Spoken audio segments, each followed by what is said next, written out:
Hola, ¿cómo están? Hoy vamos a comenzar un nuevo estudio acerca de la iglesia.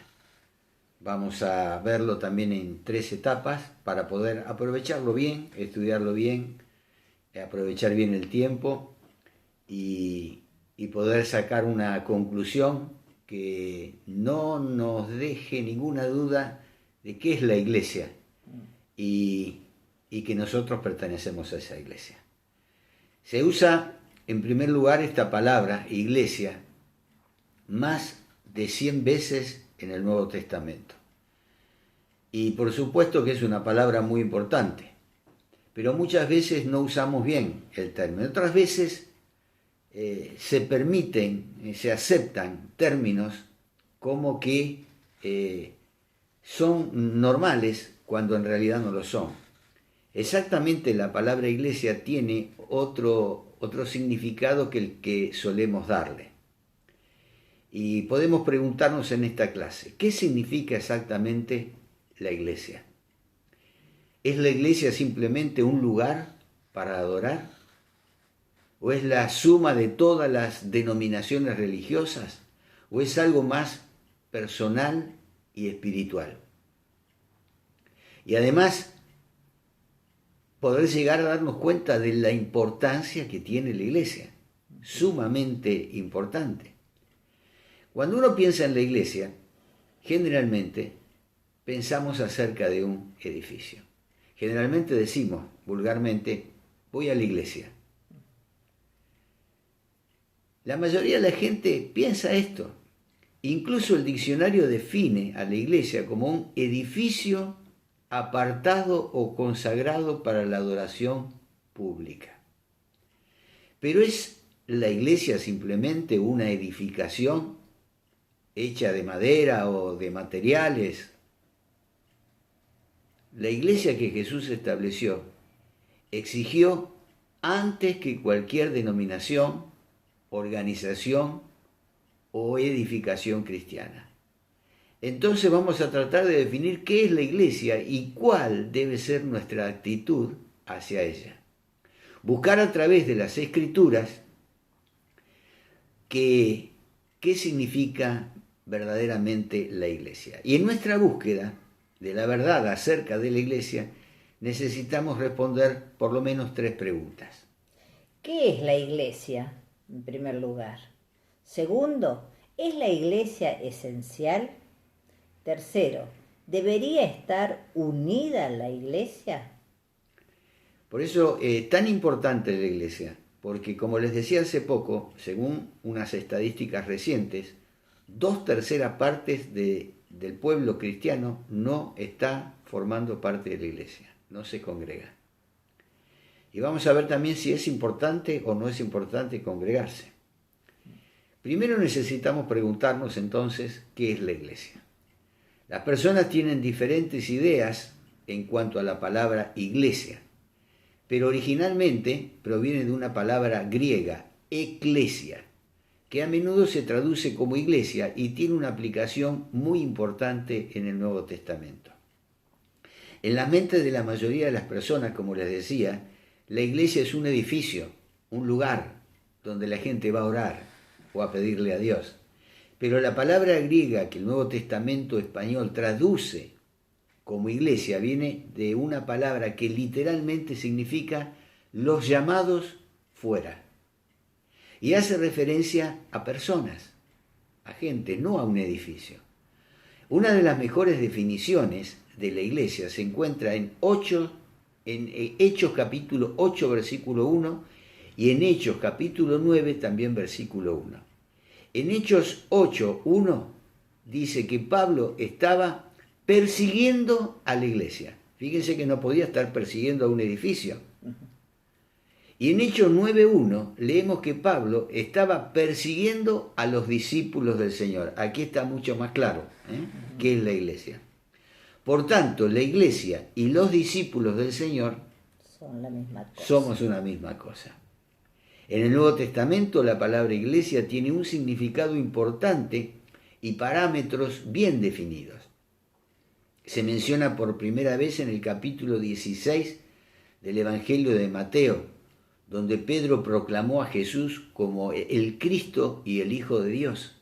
En respuesta a la afirmación de Pedro, vamos a observar lo que Jesús le dijo en Mateo 16, 18 y 19. Y yo también te digo, tú eres Pedro, y sobre esta roca edificaré mi iglesia, y las puertas del Hades no prevalecerán contra ella, y a ti te daré las llaves del reino de los cielos, y todo lo que atares en la tierra será atado en los cielos, y todo lo que desatares en la tierra será desatado en los cielos. Mientras tratamos de entender el significado de la palabra iglesia, necesitamos notar tres cosas concernientes a lo que dijo Jesús en respuesta a la afirmación de Pedro. Tú eres el Cristo, el Hijo del Dios viviente. En primer lugar, Cristo iba a tener una iglesia, porque él dijo, sobre esta afirmación, yo voy a edificar mi iglesia. En segundo lugar, dijo que Jesús sería el edificador de su iglesia. Y en tercer lugar, a Pedro y a los demás apóstoles se les daría las llaves del reino. Concerniente a este tercer punto, a las llaves del reino, que muchas veces trae confusión, es importante notar que las llaves simbolizan autoridad. Un tiempo después que el Señor prometió edificar su iglesia, vemos que Pedro y los otros apóstoles usaron las llaves de autoridad para abrir las puertas del reino en el establecimiento de su iglesia. Está relatado en el capítulo 2 del libro de los Hechos. Este evento tuvo lugar precisamente el día de la celebración de una fiesta muy importante para el pueblo judío, que era Pentecostés. Allí vemos a los 12 apóstoles que recibieron poder de lo alto cuando el Espíritu Santo cayó sobre ellos mientras esperaban en una casa en Jerusalén. Este derramamiento del Espíritu Santo que cayó sobre los apóstoles y que el profeta Joel había profetizado, entre otras cosas, era una señal que indicaba que Dios estaba a punto de establecer su reino. Aunque no habían aprendido los dialectos e idiomas de toda la gente que acudía a esta fiesta tan importante, Hechos 2, del versículo 9 al 11, menciona que los apóstoles pudieron predicar el Evangelio de Cristo en varias lenguas humanas a aquellos individuos representados por una variedad de grupos étnicos y nacionales. Este mensaje del Evangelio consistió de una referencia a las profecías del Antiguo Testamento concerniente al Espíritu Santo, que se estaba cumpliendo precisamente ese día. En segundo lugar, un resumen de las credenciales del Señor. ¿Quién era Jesucristo? En tercer lugar, un mensaje acerca del significado de la muerte, sepultura y resurrección de Cristo. Y en cuarto lugar, la revelación de la exaltación de Jesús al trono de David. Este primer sermón fue predicado por Pedro, un simple pescador, una persona que no era erudito en palabras. Sin embargo, una vez lleno del Espíritu Santo, pudo predicar este primer sermón, y el resultado fue que se convirtieron alrededor de 3.000 hombres. Recordemos que en aquella época no se contaban a las mujeres y a los niños. Ahora sí, ahora las contamos. Amén, amén. Al oír este sermón, las palabras de Pedro, aquellas almas sinceras y con conciencias de arrepentimiento, le preguntaron a Pedro: varones hermanos, ¿qué haremos? Y aquí está lo que Pedro les dijo que hicieran para obtener el perdón de los pecados. Hechos 2, 38 y 39. Arrepentíos y bautícese cada uno de vosotros en el nombre de Jesucristo para perdón de pecados, y recibiréis el don del Espíritu Santo, porque para vosotros es la promesa, y para vuestros hijos, y para todos los que están lejos, para cuantos el Señor nuestro Dios llamare. Dios estuvo entonces y todavía está hoy llamando a todos los pecadores a arrepentirse y a bautizarse. Amén. Leamos lo que dice Lucas en Hechos 2, 40 y 41, concerniente a lo que pasó cuando Pedro continuó su sermón. Y con otras muchas palabras testificaba y les exhortaba diciendo: sed salvos de esta perversa generación. Así que los que recibieron su palabra fueron bautizados, y se añadieron aquel día como 3.000 personas. Aquí comienza la iglesia de Jesucristo. Amén. Notemos que se mandó a los pecadores a bautizarse y que el bautismo fue para perdón de los pecados. Y aquellos que recibieron lo que Pedro dijo fueron bautizados y por ende recibieron el perdón de sus pecados, justo como Dios había prometido. Ellos fueron salvos, pero al ser bautizados, ¿de qué llegaron a ser parte? ¿Se unieron a alguna denominación en particular? Leamos una vez más lo que Lucas dijo cuando reveló por medio del Espíritu Santo lo que pasó en ese día hace más de 2000 años. Así que los que recibieron su palabra fueron bautizados, y se añadieron aquel día como 3.000 personas, y perseverando unánimes cada día en el templo y partiendo el pan en las casas, comían juntos con alegría y sencillez de corazón, alabando a Dios y teniendo favor con todo el pueblo. Y el Señor añadía cada día a la iglesia los que habían de ser salvos.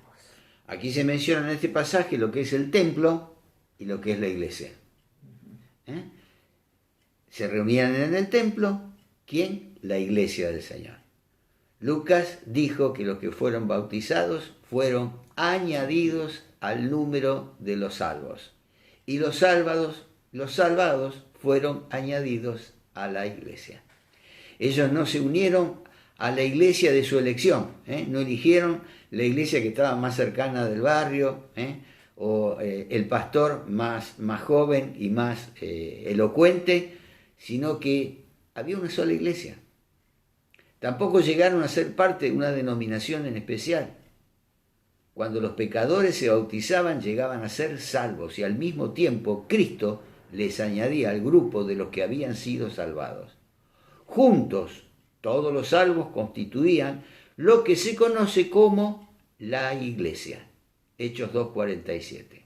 En palabras simples, la iglesia es la suma de todos los salvos y los salvos constituyen la iglesia.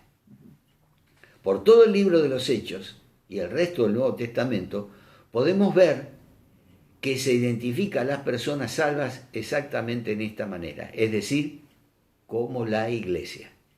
Se usa la palabra iglesia para hacer referencia a estas personas salvas en tres maneras. Primero, se usa la palabra iglesia en un sentido local, como la iglesia en Jerusalén. Segundo, se usa en un sentido universal, para hacer referencia a los salvos de todo el mundo. Y tercero, se usa en un sentido específico, como cuando la Biblia habla de los salvos que se reúnen para adorar. En todos estos casos, la palabra iglesia hace referencia a los que han sido salvados. Amén.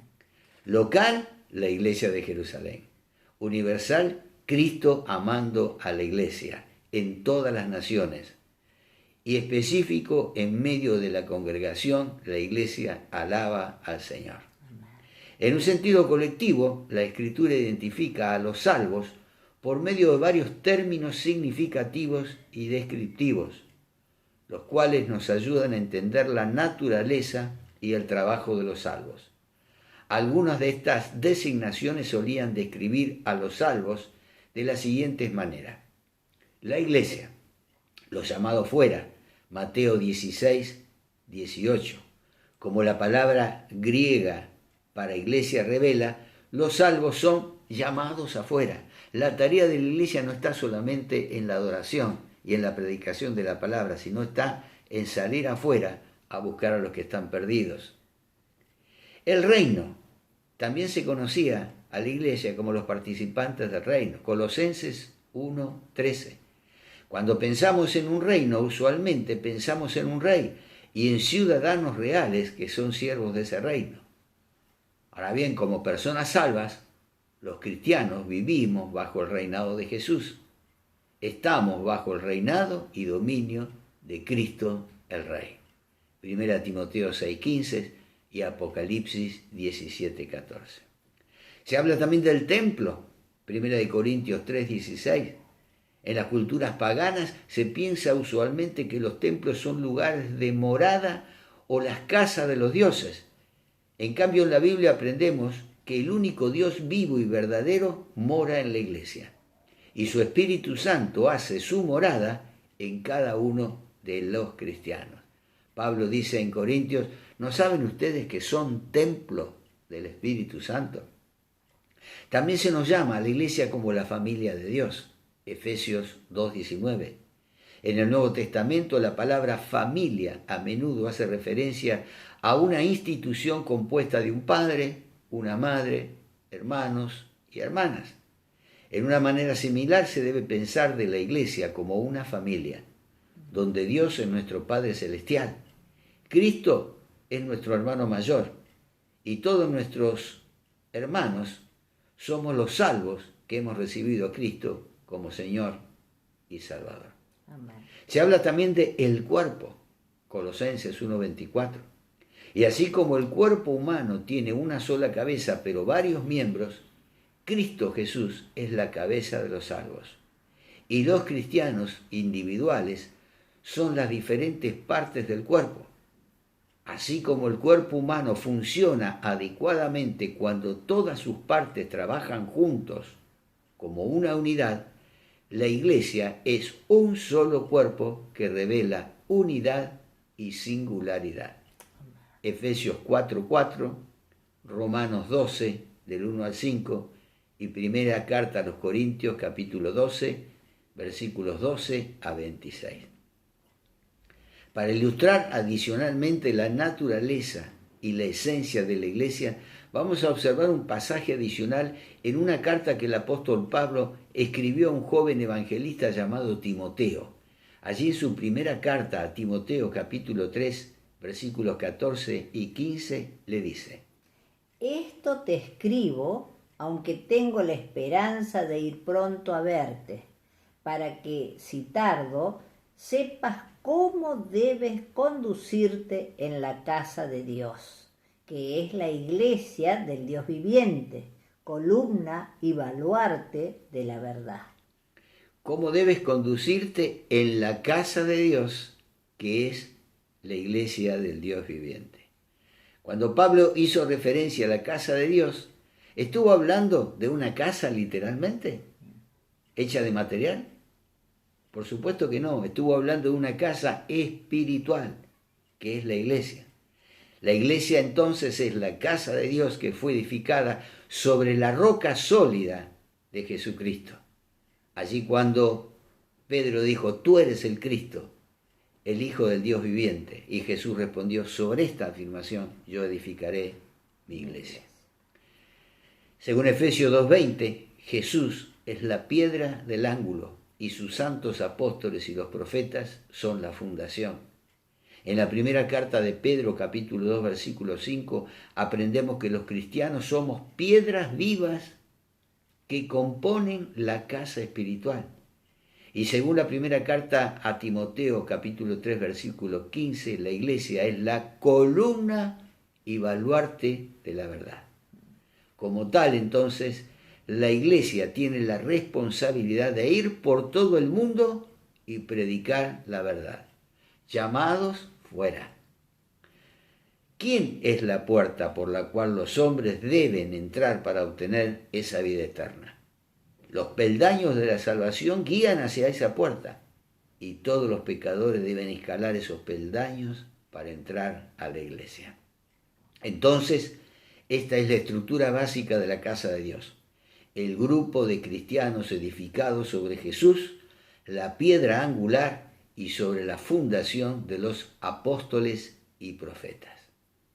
Así que preguntémonos otra vez, ¿qué es la iglesia? La iglesia es, de hecho, la designación de cuerpo, juntamente con 1 Corintios capítulo 12, versículo 27, que clarifica el punto en que la iglesia está formada por las personas que han sido salvadas por la fe en Cristo Jesús. La gente santificada que pertenece a Cristo. Pablo escribió a los salvos en Colosas y en Corinto, diciéndoles: vosotros pues sois el cuerpo de Cristo y miembros, cada uno en particular. Y a los colosenses en 1:24, cumplo en mi carne lo que falta de las aflicciones de Cristo por su cuerpo, que es la iglesia. El cuerpo de Cristo es la iglesia. Así que el cuerpo y la iglesia son lo mismo. Y ya que esto es verdadero, Pablo pudo referirse a los cristianos en Corinto como el cuerpo de Cristo. Se conocía a los cristianos en esa ciudad como la iglesia, pero ellos eran la iglesia de Cristo en esa comunidad. Por ende, al responder la pregunta ¿qué es la iglesia?, debemos concluir que la iglesia no es un edificio o lugar de adoración. En cambio, la iglesia es un grupo de gente salva que pertenece a Dios. Amén. Para ilustrar adicionalmente la naturaleza y la esencia de la iglesia, vamos a observar un pasaje adicional en una carta que el apóstol Pablo escribe a Timoteo y le dice: te escribo aunque tengo la esperanza de ir pronto a verte, para que si tardo sepas cómo debes conducirte en la casa de Dios, que es la iglesia del Dios viviente, columna y baluarte de la verdad. Amén. La iglesia entonces, culminando con este repaso, la casa de Dios fue edificada sobre la roca sólida de la deidad del Señor, después que Pedro hizo esa gran confesión. Y en 1 Pedro 2:5 aprendemos que los cristianos somos las piedras vivas que componemos la columna y baluarte de la verdad. Entonces, mis queridos hermanos, esta es la estructura básica de la iglesia, la casa de Dios. El grupo de cristianos que nos edificamos sobre el fundamento de Jesús, quien es la piedra angular, y sobre la fundación de los apóstoles y profetas. Por eso decimos que nosotros, los evangélicos, también somos apostólicos. Somos cristianos apostólicos, porque creemos en los hechos de los apóstoles y en los profetas que nos avisaban el tiempo en que llegaría el Mesías. Amén. Y ese Mesías hoy está aquí y quiere que vos también seas parte de este cuerpo, de esta iglesia. Dios ha puesto en tu vida un llamado para que le escuches y te unas a la iglesia que es el cuerpo de Cristo. Oremos para que lo hagas efectivo. Padre de amor, gracias, gracias, gracias por este momento, gracias por tu palabra, gracias por tus enseñanzas y gracias, Señor, porque somos partícipes de tu iglesia. Gracias porque hemos sido salvados por fe a través de esa sangre derramada en la cruz por Jesucristo y pertenecemos a tu iglesia. Oh Santo Señor, todo completo nos guía a un encuentro real contigo, Amén. A una manifestación de tu Espíritu en cada una de nuestras vidas. Por eso, ayúdanos a entender plenamente tu palabra para estar completos. No permitas, Padre, que ninguno se pierda. No permitas, Padre Santo, que haya confusión en las vidas y dejen de congregarse, porque el participar, el estar unidos en la iglesia es la salvación completa. Amén. Bendito es tu nombre, Señor. Bendice a aquellos hermanos que por alguna dificultad, por alguna circunstancia se han apartado de la iglesia, que vuelvan a unirse al cuerpo, Señor. Oh Santo Señor, en ti está la victoria.